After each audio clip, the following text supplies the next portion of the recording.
rights, their liberties, and their freedoms. There have been battles fought in the past for our country, and I know another is well on its way. This battle depends on the survival of our British way of life and our culture as a nation and as a people. Don't be fooled.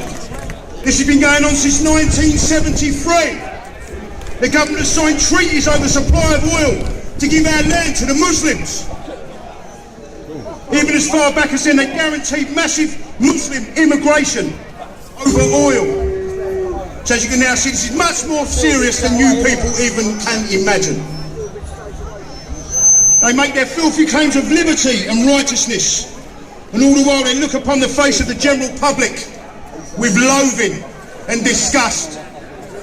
To the government we mean nothing. We are just a common man, the dirt on their boots. But they have made this mistake many, many times before, and we will show them the iron and steel beneath British flesh. We will show our strength and indestructible spirit to the fighting soul that has won our nation's freedom from tyranny over and over and over and over.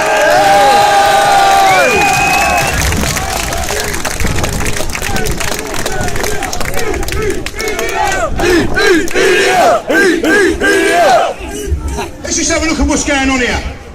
We're told we've got 2.5 million Muslims in England, when it's closer to being 6 to 10 million.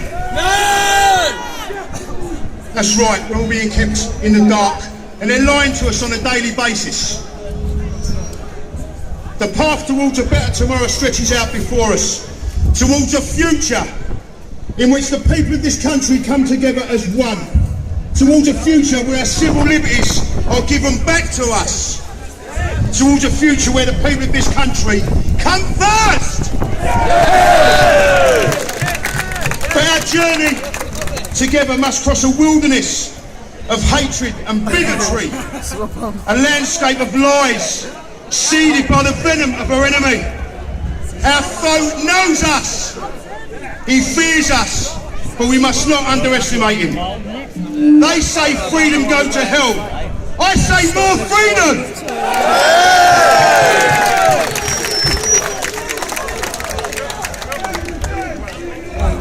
They say UK go to hell. I say Sharia law go to hell!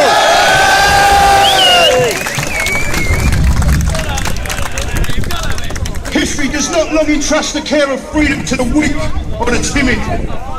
We shall not suffer the irresolute and spineless members of the political parties to dictate our future.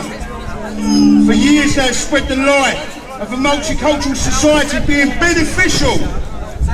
For years they have preached to us that we are the racists, the fascists, the problem with society. Are we really though? No.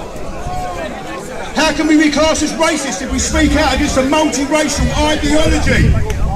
A so-called religion of peace that are killing and causing mayhem across the globe right now.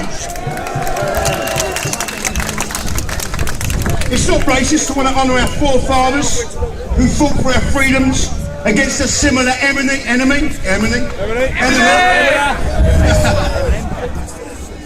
There is an agenda that's being pushed through the schools, the colleges and workplaces in our land, and it's governed by the EU. They think they can control you, your kids and grandkids' future by softening up the British backbone with false rules for everything, and then think that that will make us weak. The number one problem they have overlooked in our history, we are a strong, free, patriotic nation that will stand for what is right. Even when we are beaten, we will still fight on.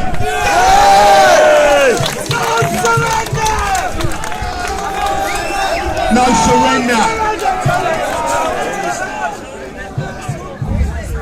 The government tried to stop this type of patriotism with laws to keep us quiet.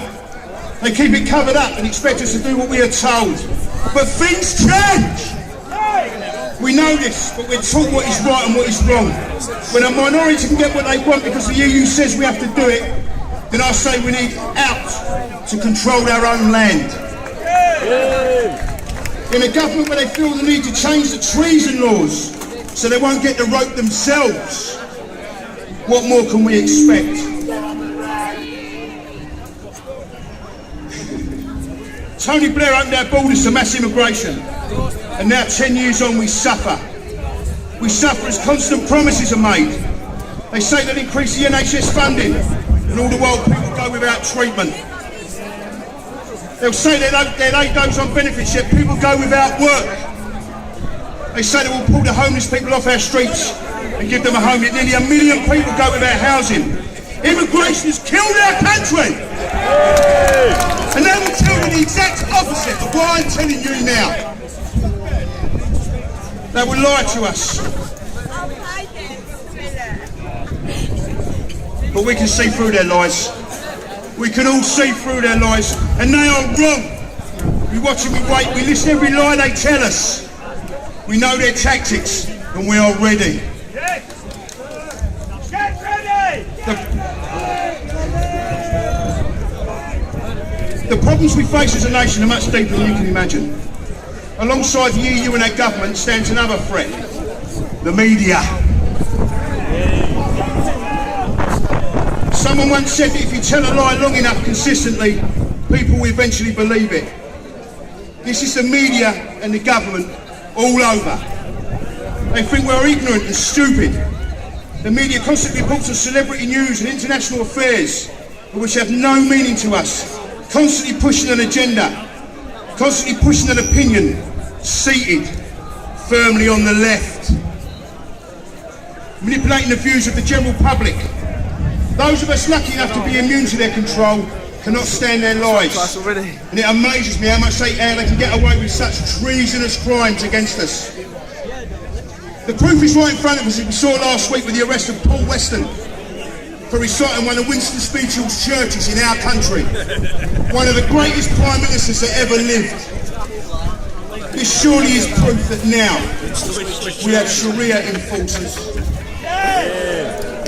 That's right, Sharia enforcers, not police officers. Sharia enforcers. And they have been told to leave these people alone. Why do you think the likes of Anjem and Saiful and Abu and all the rest of these people are left alone on their streets and we are arrested for opposing them?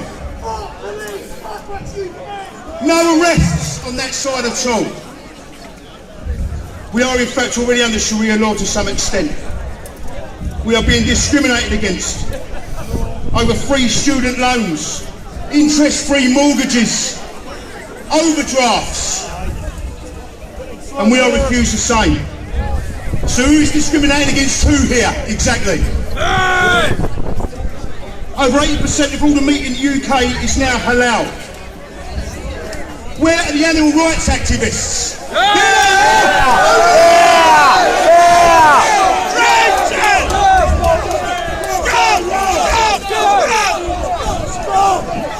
That's right, the communists, the unwashed. Grooming gangs are going undetected all over this country, and no cry of a racist crime, or that it's Muslims committing this crime. The media and Sharia enforcers would have you believe they are Asian to not awaken the masses. We are already awake! They are breeding us out of existence, and that's their plan. If we can act now, we can stop it, so that our children will be safe and free, and their children also. But if we do nothing, then the whole country and all that we have known and cared for will sink into the abyss of a new dark age, made more sinister by the likes of Anjem Chowdhury, Saiful and Abu, all the hate preachers in our country at the moment. We need to come together as a people that will once again stand up for what we know is right in our hearts. We are united against the injustice of our government, united for the return of our civil liberties, united under the flag of freedom, the Union Jack, united against those who would seek to rid us of our rightful place in this nation. We are a proud, patriotic people. Not racist or fascist! We're patriotic, proud people!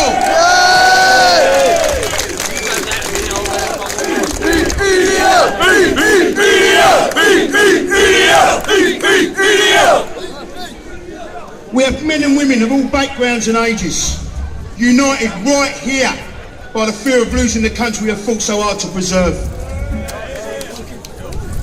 We need all groups and every patriot to unite and fight for our country and freedoms.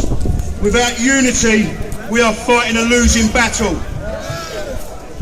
One day, very soon, the people of this country will say, and I quote, "This was their finest hour."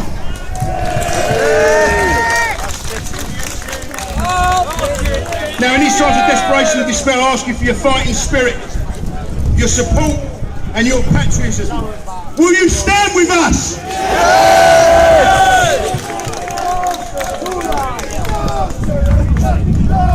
Right, listen, I just want to say a big shout out to all the team behind the scenes at the moment that liaise with the police to get this going. A big thanks to all of you, all the English people, the proud, patriotic English people